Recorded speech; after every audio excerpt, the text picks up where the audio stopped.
Enfoque. Geopolítica, investigación, relaciones internacionales. Enfoque. Una mirada profunda y decolonial a los hechos más importantes de nuestra historia. Enfoque. Comunicación articulada para el buen vivir. Pueblos con memoria. ¿Qué papel juegan los pueblos y movimientos sociopolíticos de la región en la disputa geoestratégica continental? Bienvenidos, bienvenidas. Esto es Enfoque con Alejandra Patrone y la producción de los pueblos y comunidades articuladas en la Sala Soberana. Hoy vamos a continuar el ciclo previo a lo que será en Guatemala el tercer encuentro continental de Aviasala Soberana, que va a ser del 8 al 12 de octubre. Para eso nos acompaña el sociólogo puertorriqueño Ramón Grossfogel.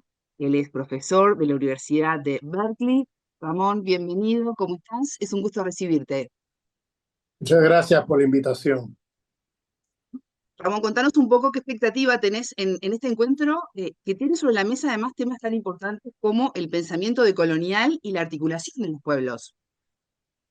Sí, esto es un encuentro sumamente importante porque aquí no solamente vamos a hacer formación política continental desde una mirada descolonizadora, desde una mirada plurinacional, sino también que vamos a hacer articulaciones de movimiento a escala continental. Entonces, este espacio tiene un lugar estratégico en términos de las luchas que se llevan a cabo en la región ahora mismo. Y claro, los movimientos, las organizaciones de los pueblos son centrales a la hora de pensar la región geopolíticamente, porque dependiendo del accionar de estos movimientos va a depender mucho la política de los movimientos en los próximos años. ¿Y cómo analizás todo lo relacionado al contexto internacional que estamos viviendo? ¿Cuál es la situación? ¿Cómo la ves? Estamos viviendo una situación muy difícil porque el imperio estadounidense está en decadencia, está en crisis terminal. Emerge un nuevo mundo que es el mundo multipolar. Ese mundo no es exactamente postcapitalista, es un mundo que sigue siendo capitalista, pero tiene características que abre posibilidades a los pueblos. Es decir, hay un respeto a la soberanía de los pueblos. Es un mundo que es capitalista, pero no es neoliberal. Se enfrenta a las lógicas punitivas de sanciones y de agresiones militares, golpes de Estado del mundo unipolar. Entonces, la esperanza del mundo multipolar es la esperanza de poder vivir dentro de nuestras diferencias de manera pacífica y con respeto a la soberanía de los pueblos. Eso abre un espacio de maniobra para los movimientos, porque el mundo unipolar te sanciona, te reprime, te persigue, mientras que el mundo multipolar abre un espacio, por ejemplo, para movimientos antiimperialistas que han logrado llegar al poder, como Venezuela y otros, tienen un espacio de maniobra en el mercado mundial frente al mundo multipolar que ofrece oportunidades comerciales de intercambio. Que el mundo unipolar te bloquea, te sanciona, te hace barbaridades. Realmente es una forma de genocidio a los pueblos, estas sanciones, estos bloqueos, este tipo de políticas que hace el imperio estadounidense. Ahora, el imperio está en decadencia. ¿Qué significa esto? Que el imperio ha perdido las guerras en el Medio Oriente. Ha perdido la competencia comercial en África con China. Ya ni hablemos de Asia. En Asia la tienen perdida, pero hace rato. Han recuperado Europa con el golpe de Estado internacional que hicieron con la guerra de Ucrania, con esa intervención teledirigida por el imperio vía la OTAN, con un gobierno títere neonazi que es punta de lanza contra la Federación Rusa.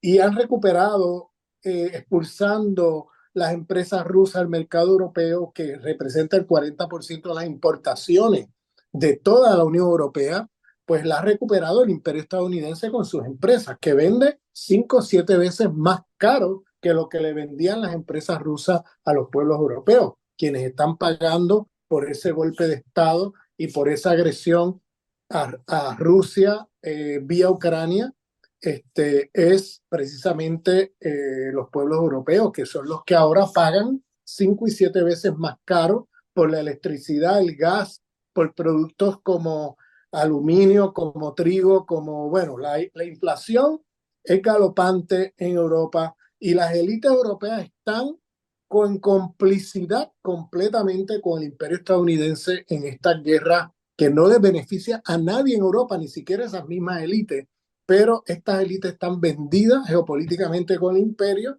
y están haciéndole el juego al imperio en una guerra que no va a ningún sitio. O sea, es una guerra que a lo único que puede terminar siendo es una conflagración mundial nuclear. O sea, lo cual hay un gran peligro de eso. Esperemos que eso no pase. Pero hay una provocación increíble a la Federación Rusa, innecesaria totalmente, pero que es parte de una estrategia global del imperio de intentar recuperar mercados. Recuperaron el mercado europeo, pero ¿para dónde van ahora si tienen perdido la guerra en el Medio Oriente, si tienen perdida la guerra comercial con China en África y en Asia?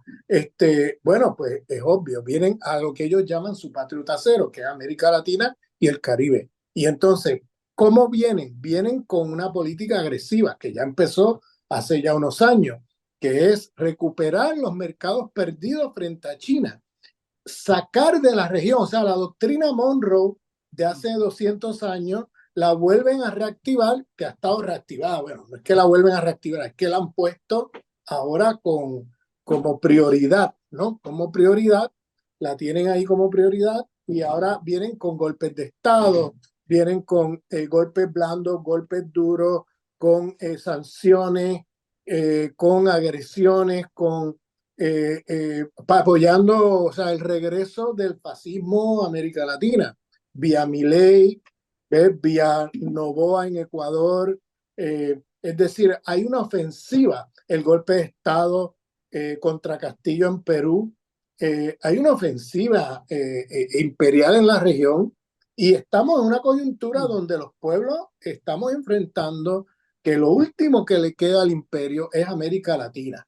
Y eso significa que va a venir momentos muy difíciles de agresiones contra los pueblos porque el imperio se juega su vida como imperio en nuestra región.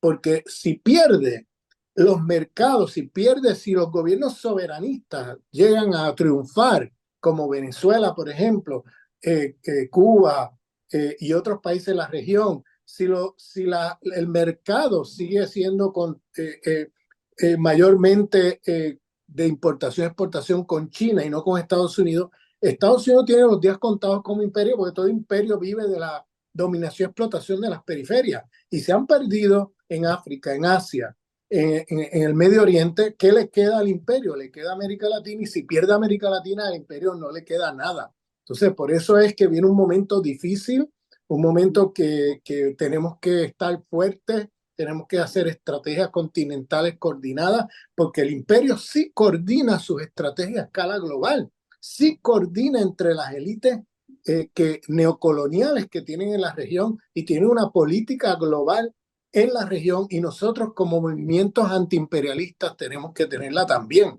No podemos andar luchando de manera aislada cada uno en su país sin coordinación continental. América Latina está en resistencia permanente. Pienso con lo que me decís también en que se vienen las elecciones en Estados Unidos, pienso en Palestina que se desangra ante la mirada indiferente de gran parte del mundo y esta impunidad descarada por parte de Israel. ¿Considerás que gane quien gane, gobierne quien gobierne Estados Unidos, está garantizada la protección de Washington al ser Israel su avanzada en Medio Oriente? ¿Está garantizada qué? Perdona, se perdió ahí. Si está garantizada la protección de Estados Unidos a Israel. Pues mira, hasta ahora Estados Unidos ha estado ahí apoyando a Israel en todo. La política de Estados Unidos es de apoyo rotundo. Ahora, si viniera un momento de crisis, de colapso económico en Estados Unidos como se espera que venga. Ya hubo uno a principios de agosto de este año, hace un mes, hace escasamente un mes y medio, hubo un colapso en Wall Street y en las bolsas de valores a nivel mundial, pero se espera que venga uno todavía más catastrófico porque la deuda de Estados Unidos es trillonaria con la letra T, porque Estados Unidos es una economía, vamos, fallida, y se espera una catástrofe grande que dentro de Estados Unidos se va a sentir fuertemente. Se espera la desdolarización de la economía mundial, va a devaluar el dólar, va a haber inflación, hiperinflación en los Estados Unidos. El pueblo americano no ha visto, no ha vivido eso desde hace ya más de un siglo, o sea, no tienen experiencia de vivir hiperinflación o de que les escasee la comida o cosas así.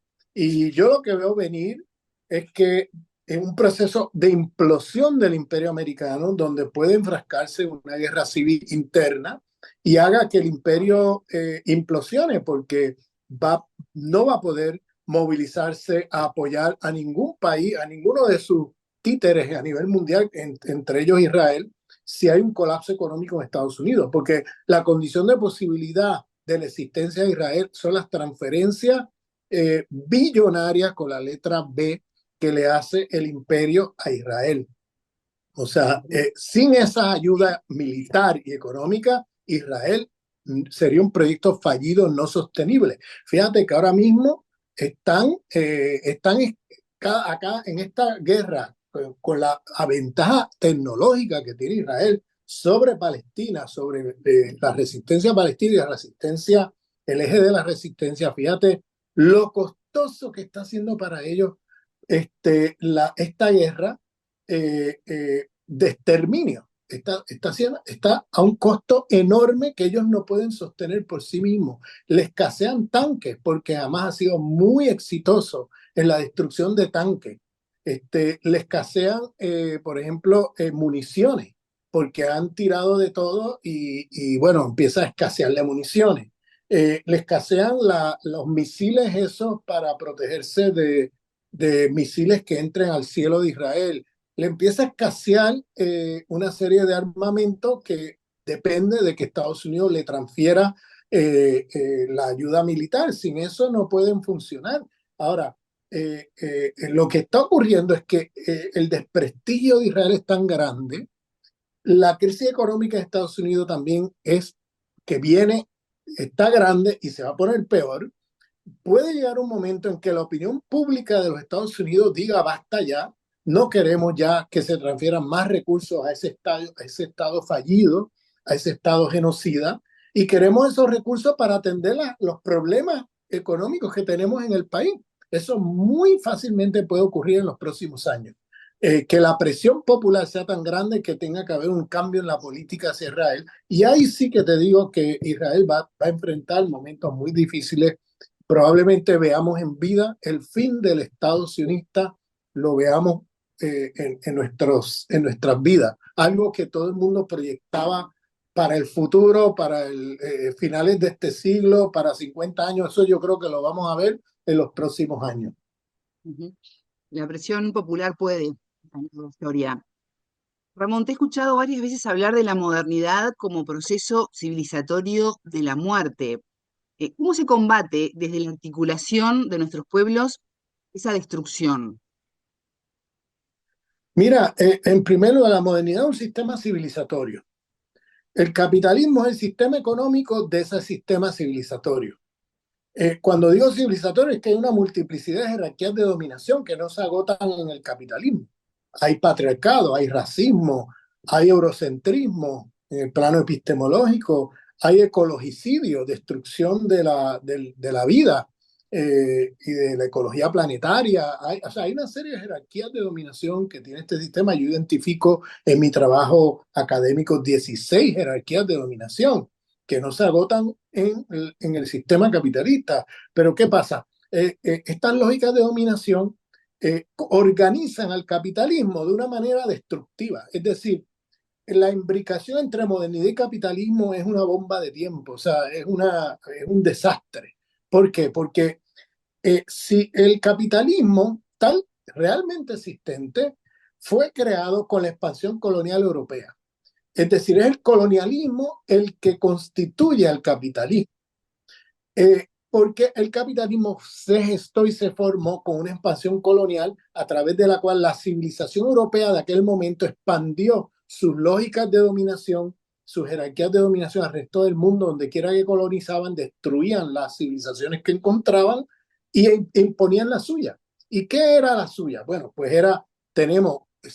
tenemos entonces una serie de lógicas de dominación de ese sistema que organiza el capitalismo de una manera destructiva.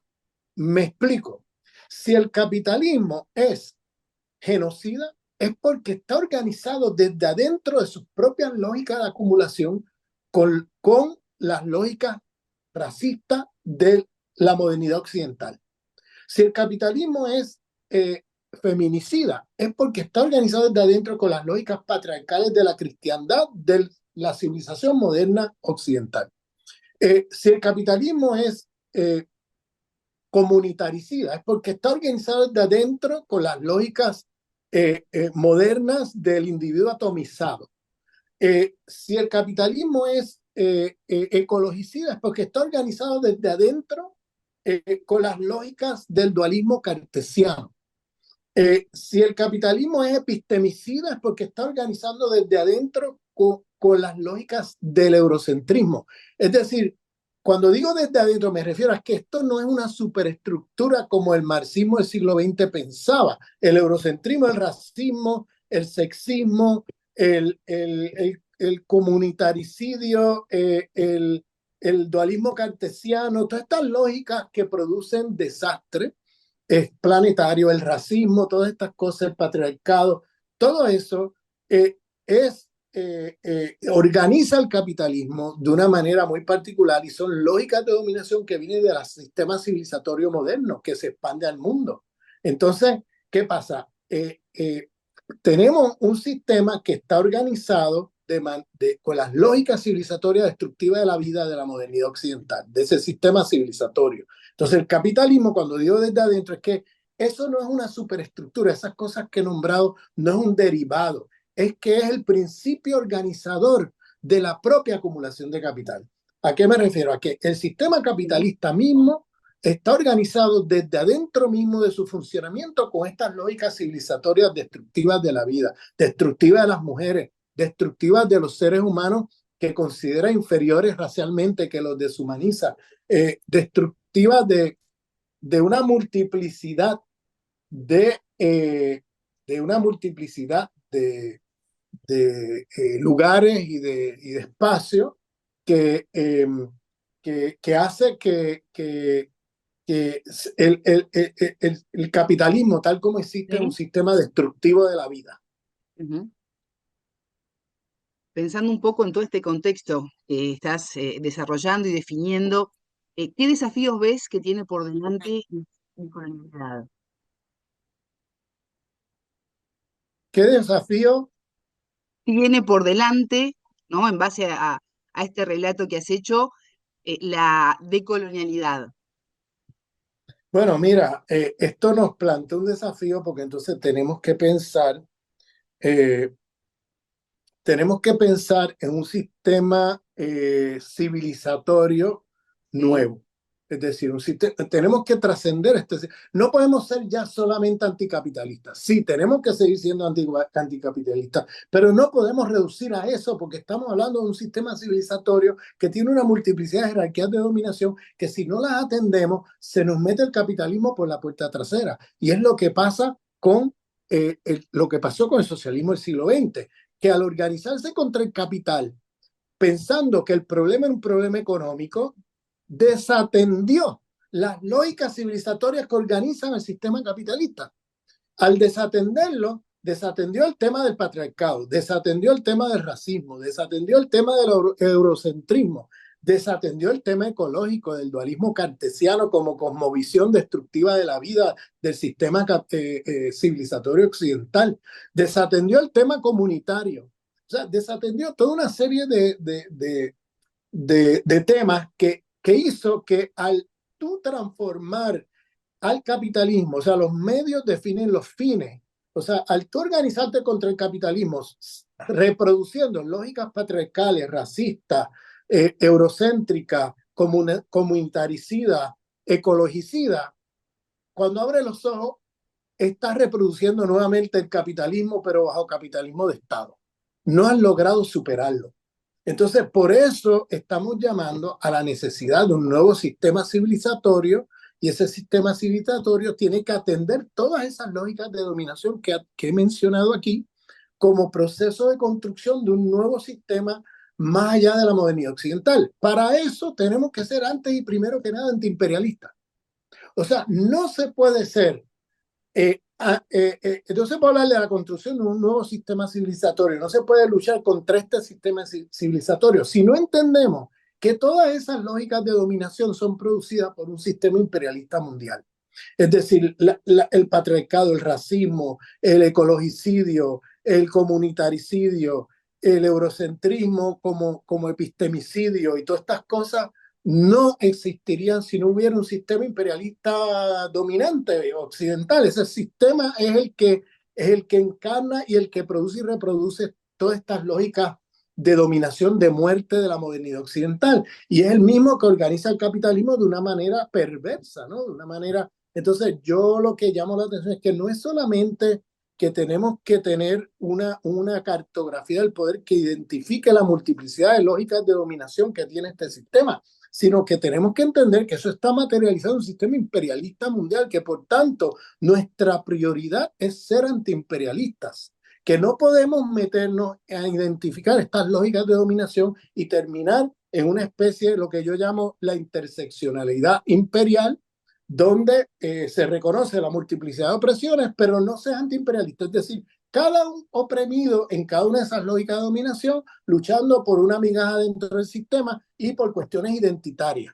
Y se pierde de vista el aspecto estructural y estructurante del sistema en que estamos. Yo por eso digo, tenemos que tener un entendimiento de la multiplicidad de opresiones, pero dentro de una visión antiimperialista global, porque de lo contrario nos perdemos en las micropolíticas de las diferentes opresiones que este sistema produce y no logramos hacer coaliciones entre todos los oprimidos contra este sistema. Es decir, tiene que haber una política antiimperialista que oriente nuestra lucha contra este sistema civilizatorio y por la producción de uno nuevo. Ese nuevo tiene que ser pluriversal, es decir, tiene que tener el entendimiento de que el mundo es muy diverso y que vamos a construir juntos un nuevo mundo aceptando la diversidad epistémica de los pueblos. No podemos imponer el esquema que ha impuesto Occidente, donde solamente una epistemología y una cosmovisión es la válida y todas las demás quedan inferiorizadas, lo que se llama racismo epistémico.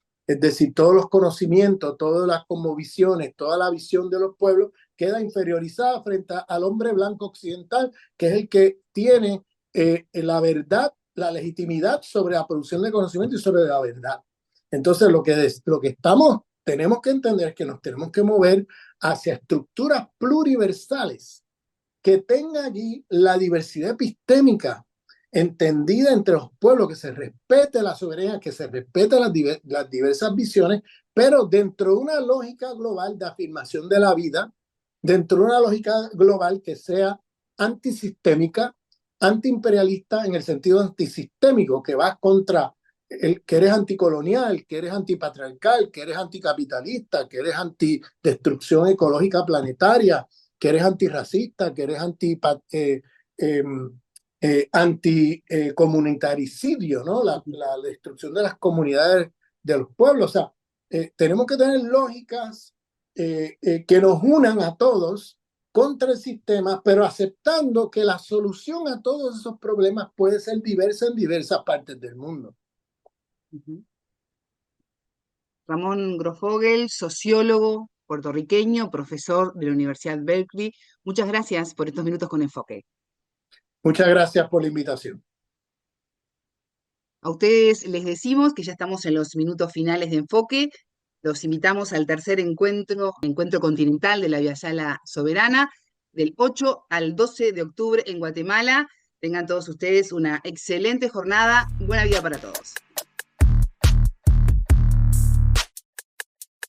La frase del día. Yo lo que veo venir es que en un proceso de implosión del imperio americano, donde puede enfrascarse en una guerra civil interna y haga que el imperio implosione, porque no va a poder movilizarse a apoyar a ningún país, a ninguno de sus títeres a nivel mundial, entre ellos Israel, si hay un colapso económico en Estados Unidos, porque la condición de posibilidad de la existencia de Israel son las transferencias billonarias con la letra B que le hace el imperio a Israel. O sea, sin esa ayuda militar y económica, Israel sería un proyecto fallido, no sostenible. Enfoque, con Alejandra Patrone y la producción de los pueblos y comunidades articulados en Abya Yala Soberana para www.radiovictoriagt.com. Transmiten Radio Dignidad de Honduras, Codecá Guatemala, Abya Yala Soberana, Minca Comunicaciones de Argentina, Rondas Campesinas de Perú y Radio Victoria de Guatemala. Enfoque. Comunicación articulada para el buen vivir. Pueblos con memoria.